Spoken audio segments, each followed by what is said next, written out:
Welcome to The Perfect Song, a GenXplainers podcast. Today we're talking about a song which was very recently was sung on the Grammy stage by its original artist and a new artist who covered it and is having much success with the song. The song is Fast Car, written by Tracy Chapman, and Luke Combs is the country artist who put it on his one of his albums from last year. It's called Getting Old, and he's had great success from the song as well. This is one of my favorite songs of all time. It's called Fast Car.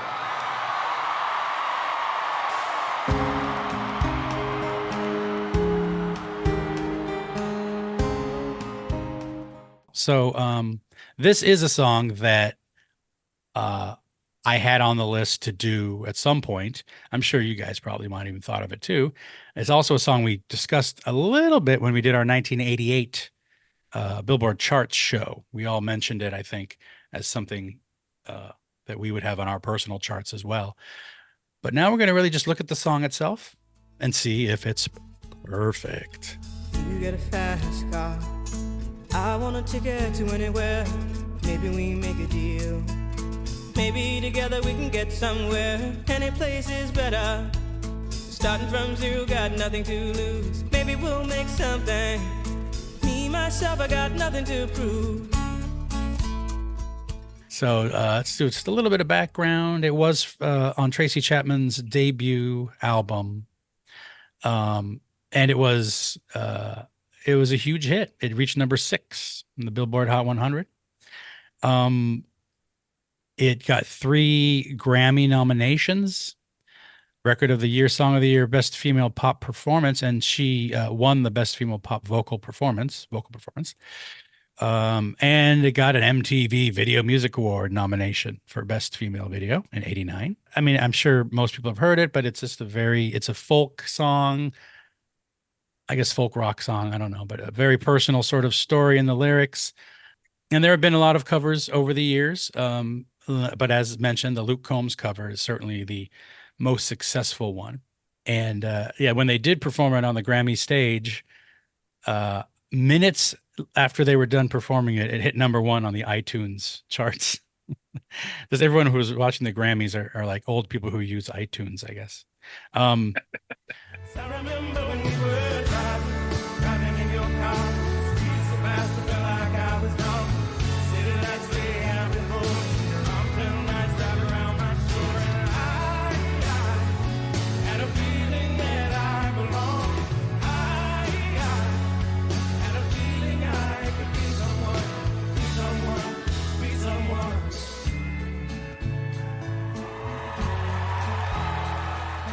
But yeah, it got a big push from that, and the song itself got a big push, I think, because it was so popular for Luke Combs. The nice thing about it, and this is similar to like when Kate Bush gained popularity for Running Up That Hill. Well, Tracy Chapman owns the songwriting and publishing royalties, the bulk of them, for the song. So all of the popularity through Combs, she gets cash on that.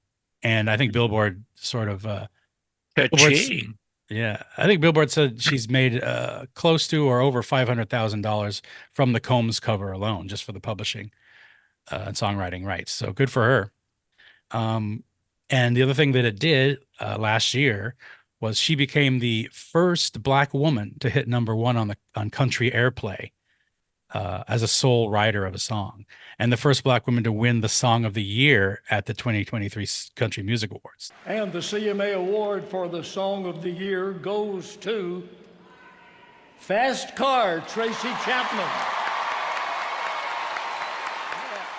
So anyway, let me just toss over to you. I won't talk too much about like the song yet, but what's your history with the song, guys? Well, it's fun. It's funny for me because I'm of the age, as we all are, of people who discovered certain artists by strolling through Tower Records and understanding that they played new music in the place. The staff there played it.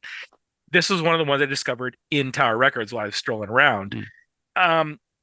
I bought the album on the spot, I believe. I can't say that for certain, but I'm pretty sure I bought it that day that I heard it. And I remember taking the CD home, and I remember thinking, this is the best produced album I've heard in a long time, because I think it was the first all digital album I heard, like digitally recorded, digitally produced, all that stuff. And I think that just the entire sound of it, I had headphones and I was listening at the time when I went home, and I just remember feeling like this is like so good, this whole album. And the song itself is what made me buy it. Yeah. So I really feel like this is a pretty significant time for me on discovering new music, this particular song. And Yeah. I have that distinct memory in my mind of like discovering it while I was in that moment. So Yeah, and that's a period of time when digital mastering was happening. yeah. An album like this with songs like this that are, on one hand, extremely quiet and delicate, and maybe the digital mastering, really helped it out, like, for our ears, for our enjoyment of it, Yeah. and for its popularity. I mean, also just because it was a great album, and it is a great album. But It really is, yeah. I actually didn't feel pressure in making those records or writing the songs for those records. And also some of the songs had been written before I made the first record. I actually wrote Fast Car after I had a record contract, which is kind of funny, I think, because that's the song, or one of the songs that, many people know from that first record. How about you, Al? I mean, I don't remember where exactly I discovered the song, but I do think, if I'm wrong, I'm not wrong by much. This might be the last 45 I bought, because I had the 45 single of this, which I bought before I wound up, buying the whole record later. And yeah, I mean, I remember listening to it in college, in my apartment, on my record player. I don't know. I mean, it's I have a lot of good associations with this song. I thought it was one of those songs that as soon as I heard it, I thought it was great. And but I mean, without diving into the song itself, that's kind of my memory. Yeah, I remember loving the song, and most people I knew who had heard it loved it too. It got a lot of airplay, and we'll get into the song in a second. But I don't know whether I like heard the song on the radio, or maybe I was in the record store. Maybe I heard Mike's version or Mike's CD when he bought it. But what I do know is that in college, when this song was big, Tracy Chapman was on her tour for the album. I mean, it might even be before the album really broke, because she played a free gig in Lower Sproul. I mean, just, for whoever was there at lunch where I went to school. And I was working for the organization that put on the shows in the student union down there. And I remember I did work the show, and I remember standing there, work the show. I just made sure people didn't walk into a gate area where people, couldn't be. That was my big job. But I do remember standing there behind the stage and hearing her doing the song and going, oh, hey, that's a good song. She's good live, And I don't know whether it was the first time I heard it, but that's my brush with Tracy. I'd like to think that I stopped the maniac from rushing the stage. So maybe I saved her life. I mean, you can't prove I didn't. Anyway. And yet I can. Hold on. What? How? Dang it. So as the song itself, I'll go through my kind of reaction to it, listening to it again, with the critical ear. Again, yeah, it's a acoustic song, a sad song about breaking out and wanting to break out of a difficult life. Her vocal performance is fantastic. It's beautiful, almost trembling at times. Vocal performance, evoking like desperation in the verses. See, my old man's got a problem. He live with the bottle, that's the way it is. He says his body's too old for working. His body's too young to look like his. My mama went off and left him. She wanted more from life than he could give. I said, somebody's got to take care of him. So I quit school, and that's what I did.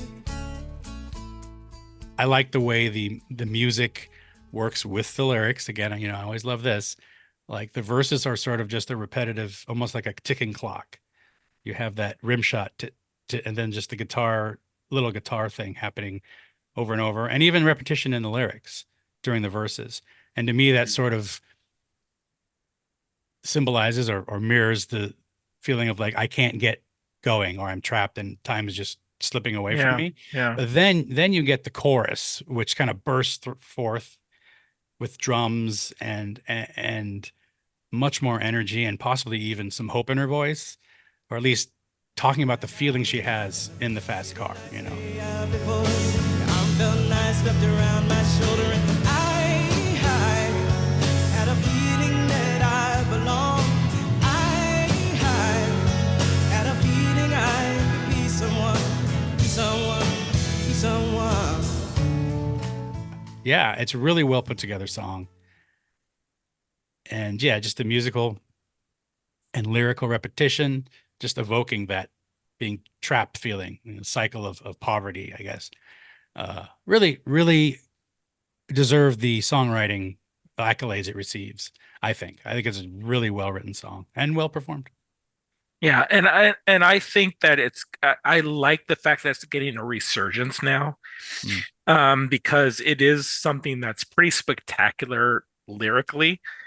And I know that nowadays the production and musicianship of the song for people who cover it is a little bit different, but I think it still resonates lyrically as when it came out to now, and it still is very relevant. And that's a testimony to that songwriting and what she did with it and what she continues to do with it, because when you just mentioned she performed on the Grammys, I watched the Grammys and I was totally into that moment, like, wow, this is like really amazing to watch her perform this live. And I saw her perform it live back in the early 90s at a concert, and it still had the same impact on me as it did then as it does now.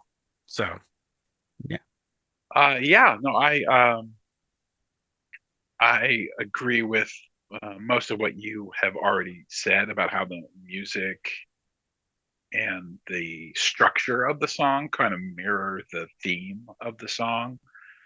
The repetitiveness of the lyrics and the verses. You've got a fast car. You've got a fast car, and just the sense that no matter how euphoric or exciting the feeling you have during the chorus is, it just goes back to where you were, and it just goes back to I dropped out of school and I took care of dad, and I'm gonna, just keep plugging away, and things aren't gonna get much better other than occasionally having that feeling.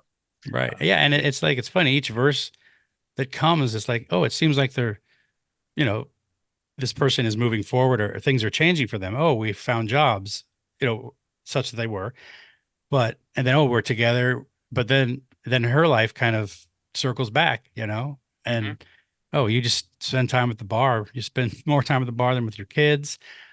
Maybe I'm going to leave, or, you know what I mean? Or, Yeah.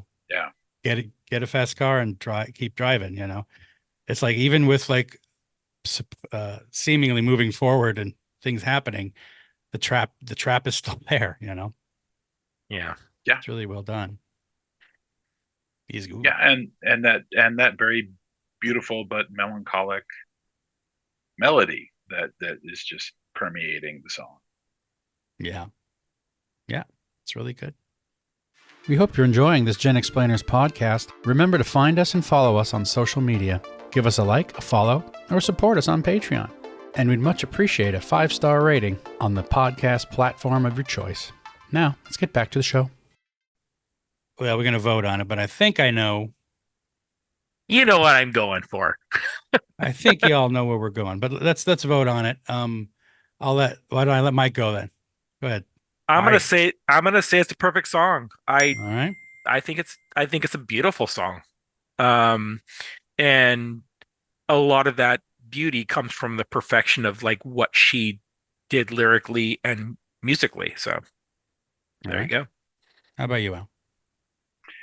Uh, well, first of all, the fact that it's been covered so much says a lot about how great this song is. It's been Yeah. covered by a lot of people, including Justin Bieber. Now, Yeah. I've never heard the Justin Bieber version. I heard a and split I- second of it, Al. No. Yeah. I'm not likely to ever hear it because I'm older and wiser now. I'm gonna make sure you hear it now. Fast car. I gotta take it to anywhere. Maybe we can make a deal. Maybe together we can get somewhere. Any place is better. Okay. But I did hear the Luke Combs version. I listened to Mhm. that, and it's definitely a little got a little more energy to it, and it's a little brighter, I guess. But at the same time, it never loses that wistfulness. Right. Yeah. I mean, he had said it's one of his favorite songs since he was a child. His dad used to play it.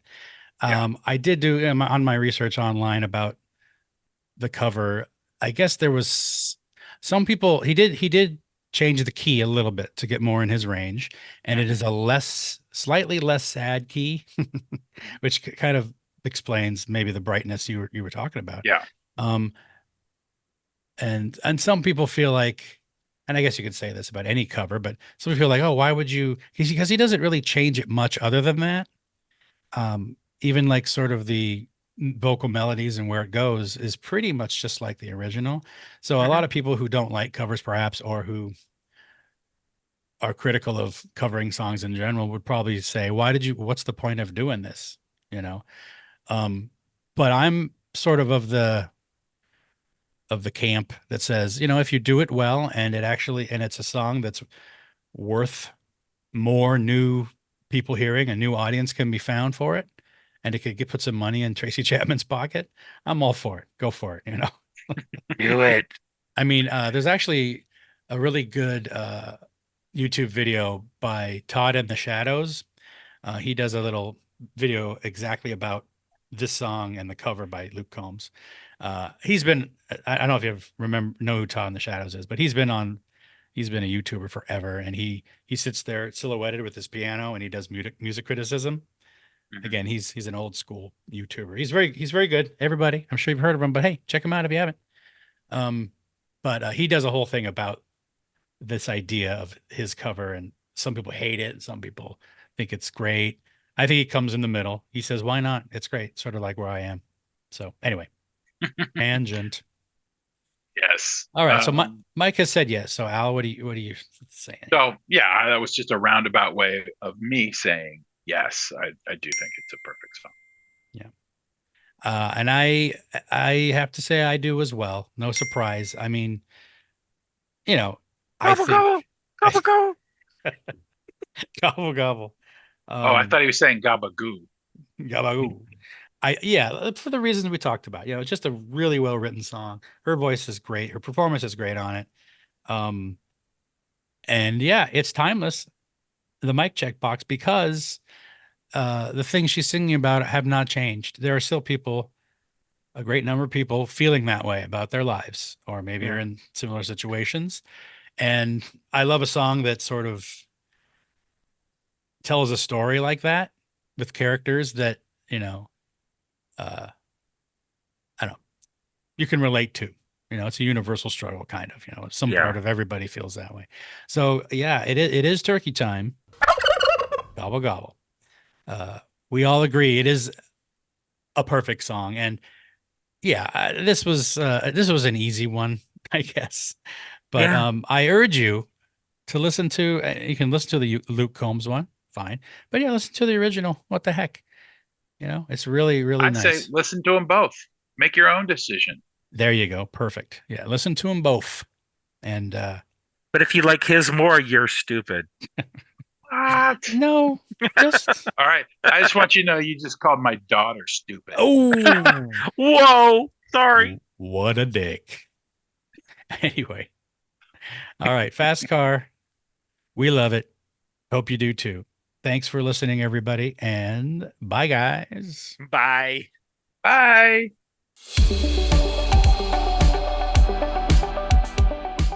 Thank you for listening to this GenXplainers podcast. Follow us on Instagram and friend us on Facebook. Just search for GenXplainers and find us on Patreon, where you can support the channel and gain access to extended cuts of the podcast as well as exclusive bonus content. See you next time.